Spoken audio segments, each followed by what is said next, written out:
Joash had Zechariah murdered.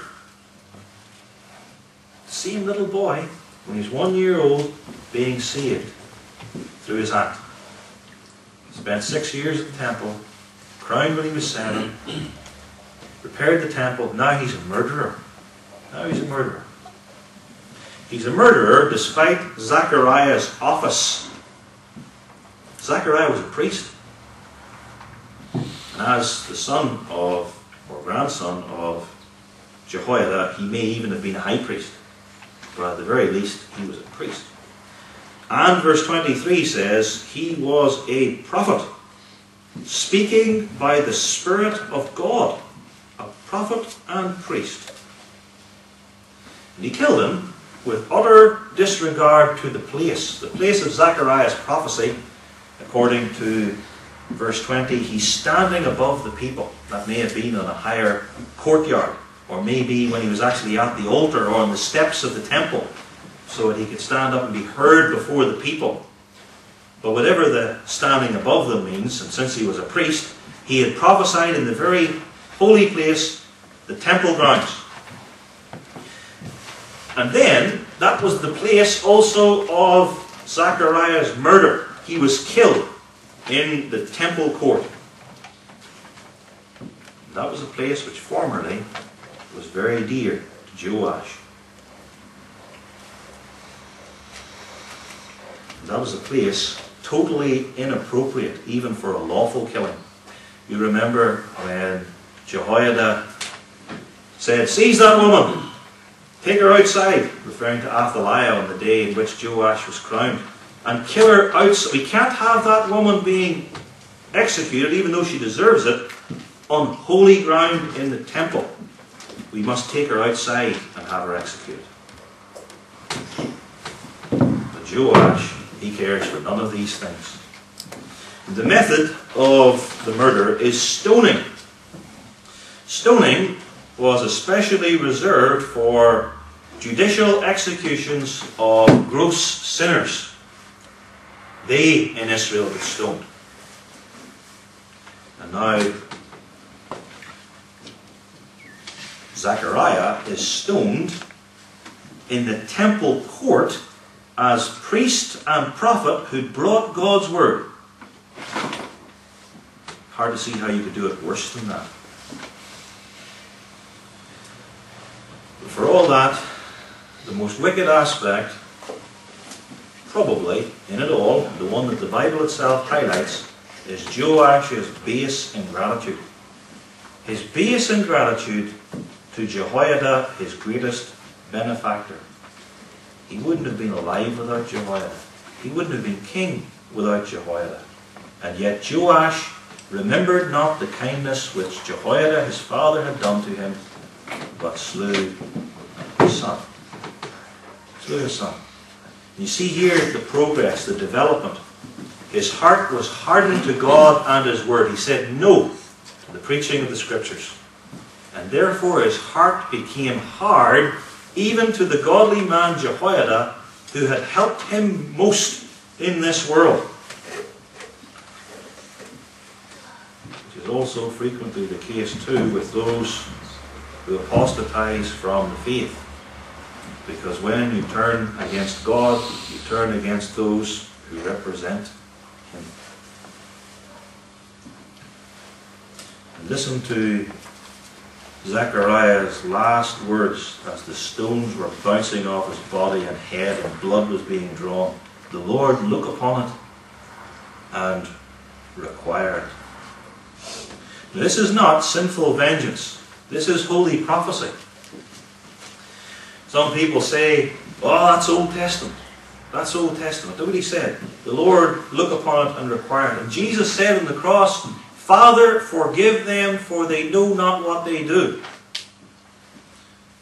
But on the cross, Jesus did not need to pray against the reprobate wicked who had killed him. They had already done that themselves. His blood be on us and on our children.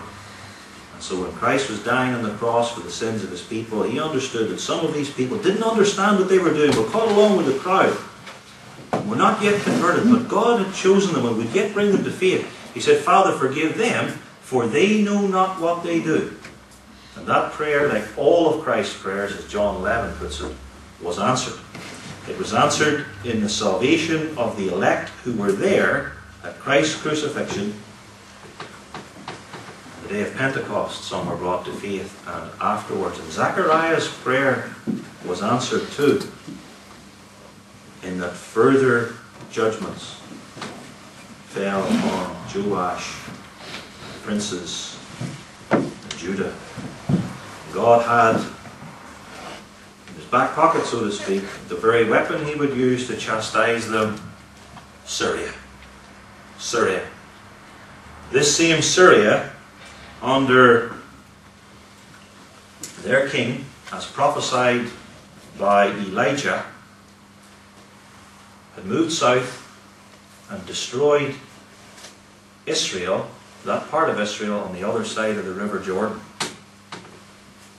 Manasseh, the half-tribe of Gad and Reuben. Then it swept further south and attacked a city of the Philistines. And then it came up to Jerusalem. I'm filling in now with some of the details from the parallel passage in 2 Kings chapter 12. And in fear, Joash gave money, gave gold, silver from the temple and from his own palace to buy them off, desecrating the temple further. And there was a battle, and as the Pentateuch prophesied, a very small number of Syrians slaughtered a very large number of Israelites, because God says, when you're faithful to me, one of you will chase 1,000. But when you disobey me, 1,000 of you will run from one. That's what happened. God delivered them into the hands of the Syrians, who took not only a large portion of the wealth of Judah, but the lives of many people, including the self-same princes, verse 23 said, who had advised Joash so wickedly. God's judgment. And after they left, verse 25 refers to the great diseases of Joash. And some argue the great diseases are injuries he received during the battle. Others say it was some sort of a sickness. But for our purposes now, it doesn't matter. The land's been devastated. Princes are dead, and now he's injured. Some great king he is now. And then his own servants. His own servants came upon his sick bed and murdered him. That's a bad end. That's a nasty end. Cut him short. He ruled for 30 years, was crowned at 7. He's only 37, a premature death. And he's gone. And verse 25 says this: his own servants conspired against him for the blood of the sons of Jehoiada the priest. Which means that he not only had Zechariah, the son or grandson of Jehoiada, killed, but there was at least one and maybe more. God remembered it. God remembered the prayer of Jehoiada. The Lord look upon it and require it. And so the Syrians were sent. So Joash became sick or injured, and Joash was murdered upon his sick bed, and he died.